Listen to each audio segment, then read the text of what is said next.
Halo Smart Drivers, fenomena pengendara di bawah umur saat ini makin jadi perhatian.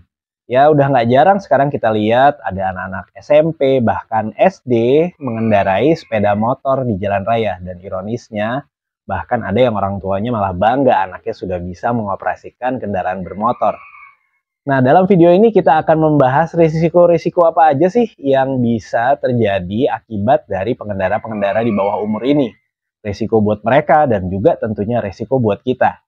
Nah, tentunya dengan membahas ini minimal kita bisa menjaga diri kita lebih aman lagi. Dan buat smart drivers yang memiliki keluarga yang masih di bawah umur dan mulai mengendarai kendaraan, ya mungkin ini bisa jadi sebuah peringatan supaya kita sama-sama menjaga keselamatan selama berada di jalan raya. Bersama saya, Agung Yuniharto, Your Safety Buddy.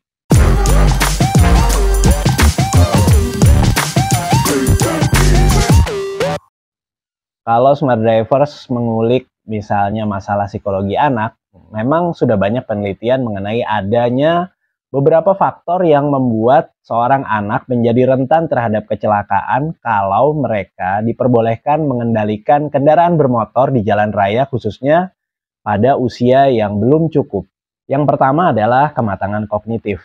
Anak-anak yang masih di bawah umur ini belum memiliki kematangan yang cukup untuk mengambil keputusan yang tepat ketika mereka berada di jalan raya. Seperti kita ketahui kan jalan raya ini memiliki banyak faktor yang bisa menjadi potensi bahaya. Dan di situ dibutuhkan kematangan untuk bisa mengambil keputusan yang tepat, minimal untuk dapat menghindari bahaya yang bisa dihadapi oleh pengguna jalan. Selain itu, anak-anak di bawah umur ini belum memiliki kemampuan untuk menilai risiko dengan tepat dan juga konsekuensi dari sebuah tindakan yang mereka lakukan. Nah, ini diantaranya juga termasuk untuk mematuhi aturan lalu lintas secara konsisten. Ya, kalau soal ini nggak usah anak-anak ya, yang orang dewasa saja masih banyak yang belum bisa konsisten untuk mematuhi peraturan lalu lintas. Padahal, sebagaimana kita tahu, aturan yang dibuat di dalam sistem lalu lintas terutama ditujukan adalah untuk keselamatan bersama. Jadi bayangkan kalau mengambil keputusan aja belum bisa mengambil keputusan dengan tepat sesuai dengan situasi jalan, kemudian juga belum matang untuk menilai sebuah risiko, tentunya ini akan meningkatkan risiko terjadinya kecelakaan. Kemudian juga yang meningkatkan risiko untuk anak-anak ini ketika mengendarai kendaraan bermotor adalah kontrol impuls yang belum berkembang dengan sempurna. Bagian otak yang mengendalikan impuls, yaitu prefrontal cortex dari anak-anak di usia muda, belum berkembang dengan sempurna. Karena perkembangan yang belum sempurna ini, anak-anak dan remaja di bawah umur masih sulit untuk mengendalikan dorongan impulsif mereka. Dan ini bermuara pada perilaku-perilaku atau tindakan-tindakan yang berisiko ketika mereka mengendarai kendaraan bermotor. Misalnya kebut-kebutan, terus kemudian juga manuver-manuver berbahaya ketika di jalan raya. Apalagi karena mereka masih tidak bisa mengendalikan dorongan impulsif ini, misalnya ada temannya di pinggir jalan mereka bergaya atau melakukan manuver-manuver yang justru tidak saja membahayakan diri mereka, tapi juga membahayakan pengguna jalan lain. Faktor lain adalah pengalaman dan keterampilan. Ya, dengan usia mereka yang masih sangat muda, tentunya pengalaman dan keterampilan mereka dalam menghadapi situasi dan kondisi di jalan raya tentunya masih sangat kurang. Nah, karena kurangnya pengalaman dan keterampilan ini membuat mereka kurang menguasai hal-hal dasar terkait dengan keselamatan di jalan raya. Misalnya, jaga jarak, jaga kecepatan, berjalan di jalur yang benar. Nah, ini tentunya akan meningkatkan risiko mereka mengalami kecelakaan. Belum lagi kalau kita bicara tekanan dari teman sebaya. Nah, misalnya dipanas-panasin, jalannya cuma pelan, atau berkendara atau mengemudi sambil bercanda dengan teman-temannya, sehingga mereka sama sekali tidak konsentrasi terhadap situasi sekelilingnya. Dan mungkin kalau kita bicara anak-anak yang masih sangat muda ini, pikirannya mungkin belum sampai jauh ke depan kalau saya ini akan mengalami kecelakaan dan sebagainya. Buat mereka mungkin sebagian di jalan raya ini adalah sifatnya permainan, padahal kita berhadapan dengan risiko yang nyata di sana. Karena kalau sudah bicara jalan raya, kita bisa saja menjadi pembunuh dan menghilangkan nyawa orang lain akibat dari perilaku kita yang salah. Dan ini diperburuk oleh tekanan dari teman sebaya, misalnya diledekin atau terus kemudian dipanas-panasin. Dan jiwa mereka yang masih muda ini justru belum bisa mengendalikan dan akhirnya terbawa, dan risiko kecelakaan yang bisa mereka hadapi juga semakin meningkat. Satu lagi yang juga berbahaya adalah masalah perkembangan emosi. Anak-anak yang berusia di bawah umur masih memiliki kecenderungan emosinya labil, sehingga mereka kadang-kadang terjebak dengan suasana yang sedih, frustasi, atau bahkan terdorong untuk show off, sehingga mengabaikan aturan-aturan dan keselamatan bukan cuma orang lain, bahkan keselamatan diri mereka sendiri pun mereka abaikan. Itu makanya di seluruh dunia ada yang namanya pembatasan umur untuk memperoleh surat izin mengemudi dan diperbolehkan mengemudi di jalan raya. Bicara di Indonesia soal aturan ini udah jelas ya, Undang-Undang Nomor 22 Tahun 2009 tentang Lalu Lintas dan Angkutan Jalan Raya banyak menyebutkan syarat-syarat untuk mendapatkan SIM. Salah satu yang terutama adalah masalah umur ini. Nah, kemudian juga kalau kita bicara undang-undang, sanksi yang akan dihadapi oleh anak-anak ini lebih dari sekedar sanksi administratif.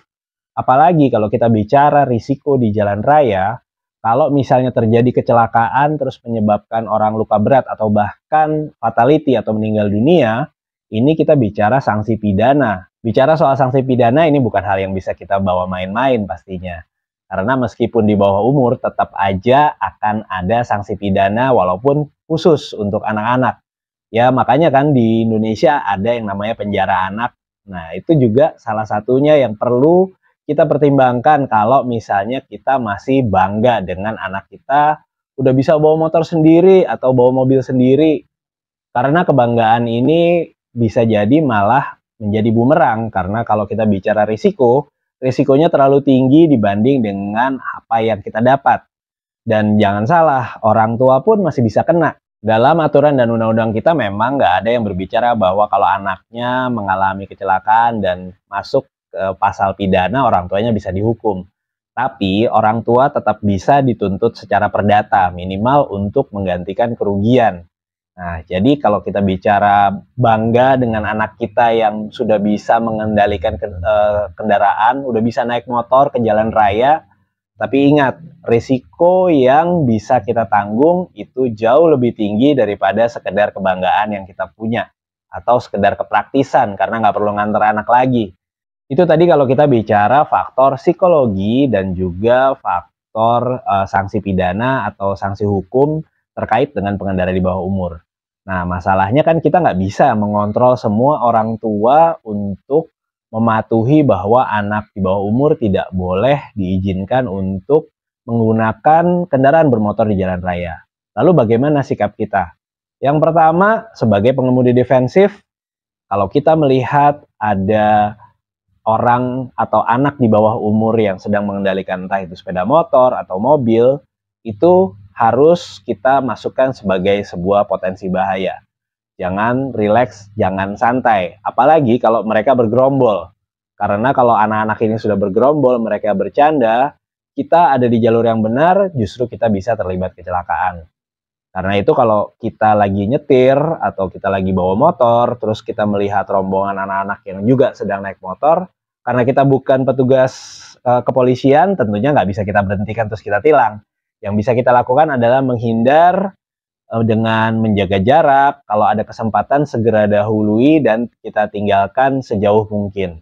Jadi jangan kita malah mendekati bahaya dengan cuek aja gitu. Tapi kita bisa melakukan antisipasi defensif dengan cara menghindar atau menjaga jarak sehingga kalau ada apa-apa minimal kita sempat berhenti. Lalu sebagai anggota masyarakat apa sih yang bisa kita lakukan? Yang pertama, saya mengajak rekan-rekan Smart Drivers untuk pertama, kalau misalnya sekolah anak kita masih menormalkan atau membolehkan siswa-siswinya yang ada di bawah umur untuk membawa kendaraan, kita bisa mengusulkan pada pihak sekolah untuk menekan dari sisi peraturan, misalnya Anak-anak di bawah umur tidak boleh membawa kendaraan dan tidak boleh memarkir kendaraannya di lingkungan sekolah misalnya. Atau sanksi-sanksi lain dari pihak sekolah, karena tentunya sekolah juga memiliki tanggung jawab untuk mendidik anak-anaknya untuk bisa mematuhi peraturan dengan benar. Selain itu juga mungkin kita sama-sama kampanyekan kepada rekan-rekan kita, saudara, untuk ya tidak mengizinkan atau memberikan kendaraan ke anak-anaknya untuk mereka gunakan di jalan raya. Karena ini tentunya bisa menjaga keselamatan kita bersama. Lalu pertanyaan yang klasik biasanya dari orang-orang yang mengizinkan anaknya untuk mengendalikan atau mengemudikan kendaraan bermotor di jalan raya adalah sekolahnya jauh, nggak ada yang nganter, dan sebagainya. Kalau kita bicara jarak, tentunya pasti ada alternatif, kecuali memang rumahnya jauh dari mana-mana, nggak ada alternatif kendaraan umum, dan sebagainya. Saya pernah juga membaca di media sosial, katanya kalau misalnya dia nggak naik motor, sering terlambat. Ya berarti anaknya juga harus belajar untuk disiplin, bangun lebih pagi untuk naik kendaraan umum. Seperti juga yang dialami oleh orang-orang tuanya, mungkin yang rekan-rekan Smart Drivers yang sekolah di tahun 80-an, 90-an, waktu motor belum sebanyak sekarang, pasti sekolah juga dulu kan naik angkot atau naik bis kota, berangkat lebih pagi. Itu adalah sebuah konsekuensi, dan itu adalah cara kita untuk pertama menjaga keselamatan mereka, dan juga tentunya mendidik supaya anak-anak kita menjadi patuh pada peraturan untuk keselamatan mereka sendiri.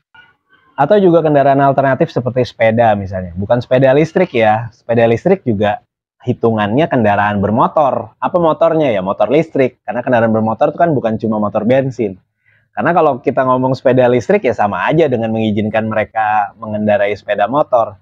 Tapi kalau kita anak kita misalnya sekolahnya mereka bisa menggunakan sepeda, dan tentunya juga bagus untuk kesehatan mereka karena bisa berolahraga, dan juga ini lebih murah dibandingkan dengan sepeda motor. Dan pastinya juga lebih aman kalau dibandingkan dengan mengizinkan anak kita menggunakan sepeda motor. Karena nggak ada sepeda ontel yang bisa dipacu sampai 80 km per jam kan. Kecuali atlet Tour de France. Dukungan untuk melarang anak-anak di bawah umur menggunakan kendaraan bermotor di jalan raya ini tentunya perlu partisipasi dari semuanya, baik itu sekolah termasuk juga orang tua. Ya, nah tentunya dengan kita mendorong semua ini, kita juga akan menjaga keselamatan anak-anak kita dan juga keselamatan pengguna jalan yang lain. Keselamatan di jalan raya adalah tanggung jawab kita bersama. Sekecil apapun langkah yang bisa kita lakukan, ini bisa berarti keselamatan untuk diri kita dan juga keselamatan dari orang-orang yang kita cintai. Stay smart on the road.